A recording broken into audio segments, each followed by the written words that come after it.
భయ్యా నాకు ఎప్పటి నుంచి ఒక డౌట్, ఈ తాబేళ్లు అంత సంవత్సరాలు ఎట్లా బతుకుతాయి అసలు? 100-200 సంవత్సరాలు అయితే వీటికి. నాకు ఇదంతా చాలా మామూలు విషయం. కొన్ని తాబేళ్లు అయితే డైనోసార్స్ కాలం కంటే ముందు నుండే ఉన్నాయి. చూడండి, తాబేళ్లు అంటే బద్ధకానికి CEO.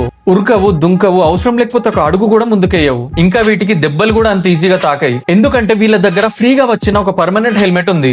అదే ఆ గట్టి షెల్. ఎవరైనా కొట్టాలన్నా ముందు షెల్ పర్మిషన్ తీసుకోవాలి. ఇంకో ట్విస్ట్ ఏంటంటే వీళ్ళ బాడీ మొత్తం స్లో మోడ్ లో పనిచేస్తుంది. గుండె కూడా నీకు ఉచ్చావు తెలదా, నిదానమే ప్రధానం అన్నట్టు ధక్ ధక్ అని మెల్లగా కొట్టుకుంటది. బాడీలో అంత స్లోగా జరిగితే వయసు కూడా స్లోగా పెరుగుతుంది. అందుకే ఇవి ఇంత ఎక్కువ కాలం బతుకుతాయి. అంతేకాదు వీటికి వయసు పెరిగినా మన లెక్క కాళ్ళ నొప్పి, నడుము నొప్పి అస్సలు ఉండయి. వాటి ఇమ్యూనిటీ కూడా మస్తు స్ట్రాంగ్ ఉంటది. బాడీలో కొత్త సెల్స్ ప్రొడ్యూస్ అయ్యే పని కూడా మెల్లగా అవుతుంది. అందుకే సెల్స్ కూడా తొందరగా చనిపోవు. Result long life. మొత్తానికి తాబేలు స్లోగా ఉంటది కాబట్టి ఎక్కువ కాలం బతుకుతుంది. మమ్మీ, ఇప్పుడు నేను ఇంట్లో ఏం పని చేయను, మంచిగా 2-3 సంవత్సరాలు బతుకుతా. ఓకే.